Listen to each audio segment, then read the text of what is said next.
At least former All Blacks supremo Graham Henry might be happy.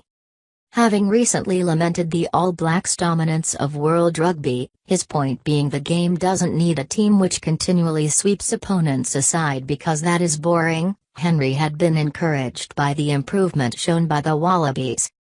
Then, right on cue, the Wallabies delivered as they proved more savvy in the controlling the wet ball when they upset the All Blacks 23-18 in the bruising encounter at Suncorp Stadium in Brisbane on Saturday night.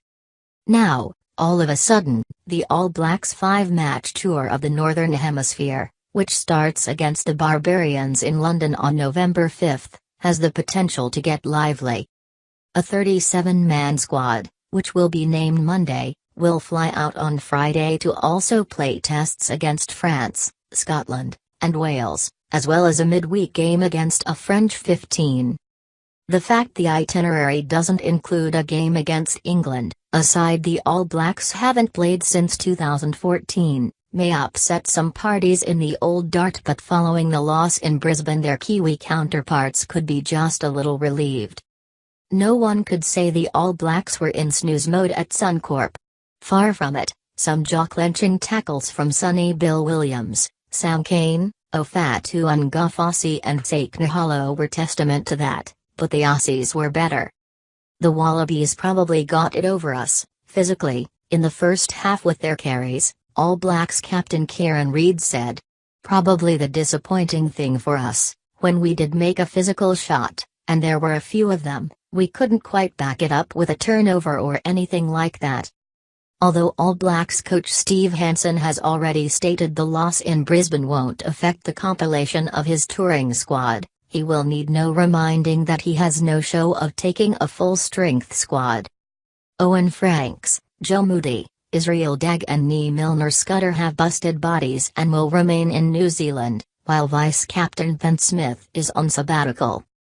Beauden Barrett, Brodie Ritlick and Luke Romano didn't play the Aussies because of injury and for personal reasons. First 5/8 Barrett, especially, was missed at Suncorp. Without his leadership the backline's timing on attack was disjointed, and the ability to use his running game to confuse defenders, and blast through gaps, would have been a big bonus. Lima Sapoga, who started at no 10 in Barrett's absence, was replaced by David Havili in the 61st minute. That was a clear indication Hansen had lost patience with Sapoga, and it allowed Havili to shift to fullback while Damian McKenzie ducked into the playmaker's spot. Mistakes at crucial moments hurt. The Aussies might have turned the ball over on 18 occasions, compared to the All Blacks' 9, but the home team kept their head straight when it mattered. Instead of being alert and sensible as they closed in for the kill, the New Zealanders made daft decisions. They, the Wallabies, worked hard, put us under pressure as well and prevented us taking ours, so they will be happy with themselves, Hansen said.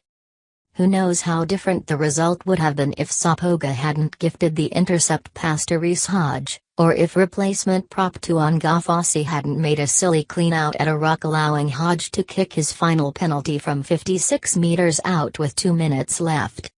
To see flanker Kane knock on in the last play of the game was a cruel blow for a man who had made 27 tackles. But it summed up the All Blacks' evening.